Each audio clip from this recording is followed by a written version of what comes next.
So obviously the United States and to an even greater extent China, both countries are running these huge debt burdens. And I was shocked to learn this past week that America's is okay. We're at about 150% of GDP.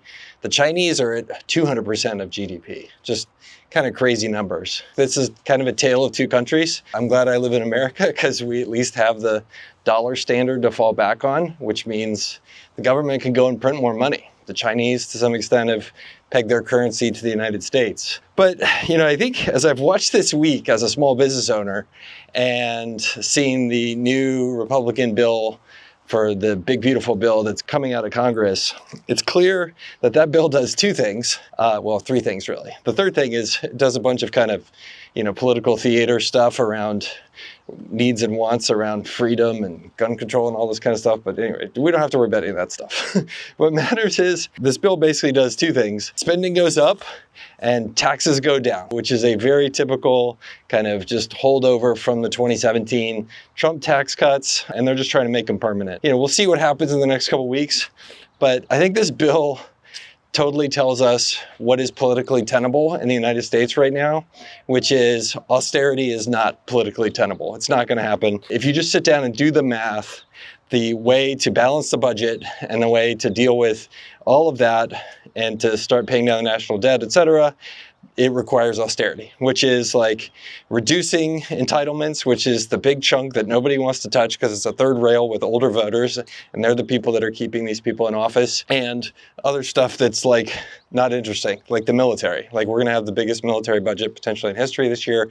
Like the spending is still continuing out of control, and the tax cuts are going down, which means borrowing is going to keep going up. Arguably, the United States can keep doing what we're doing for some period of time, but eventually there's going to be a reckoning. So if austerity isn't the solution to all this, what is the path forward? Well, there's pretty much only one way the government can deal with this level of debt, and that is to basically go after the bonds, the people who've loaned money to the government. And the way you can do that is by devaluing your currency. And there's lots of ways to do that, but one of them is printing more money and inflating prices, which, post-COVID, we've been doing like crazy. Though recently, it's kind of under control, which is cool. So if you say the answer is eventually the government to fight all this and the folks in DC are going to have to inflate the currency's value, meaning make the dollar worth less, that means we as small business people should expect to be doing business in an inflationary environment that is potentially not super connected to the global trade order that has existed post-World War II. So that means certain assets that will benefit a lot in inflationary environments are the ones to go after. Things like property, things like gold. Those are the things that will benefit a lot as the currency gets devalued. On the other end of the spectrum, what doesn't make sense in those environments? Things like bonds, right? And being a lender. If you are getting paid back in the future in dollars that are worth less, or much less than they are today, then you're definitely not going to be making much profit lending money to somebody else. Lastly, that also means being a business owner is probably a good thing in an inflationary environment if it's a business that can do well in an era of reduced trade and also one where inflation happens. And so owning businesses that are tied to, inflation-resistant assets like folks servicing industrial properties, those type of things can all do well. So I think that's where we as investors, which is fundamentally what you're doing when you own a small business, you're making calls every single day as to where you're going to invest the time and capital that the business has in order to get return on it, i.e. payment from your customers. This can tell us where we should start being smart in the future, which is owning fixed assets is a good thing.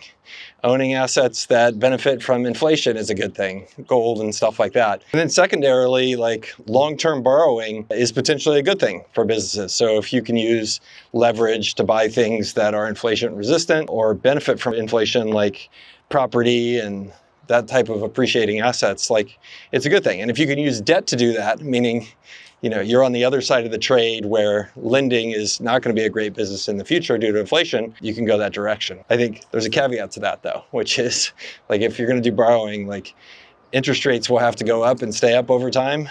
So we should expect them to be high for the future in an inflationary environment. So in that case, using long-term fixed rate debt to buy inflation-resistant assets is a good thing. All right, that's my takeaway from all this. As a citizen, I'm super sad that we couldn't get our act together and not put forth a bill that was kind of this dumb. But if it's what we're going to get, I do feel some peace kind of understanding what the future is going to look like. And the future is highly inflationary environment. And the good news is you, me, and the folks that own small businesses, we know how to react to that. The playbook's pretty straightforward. Is it good? No, but we know how to react to it, and that's what matters. So cool. If you like stuff like this, I don't often talk macro, but sometimes macro makes me talk, and that's where we are. And if you like stuff like this, check out my newsletter here. I send out weekly insights like this to people who own a business, want to own a business, or want to own multiple businesses. I'm speaking to you. Love to connect, and sign up for my email right here. Bye.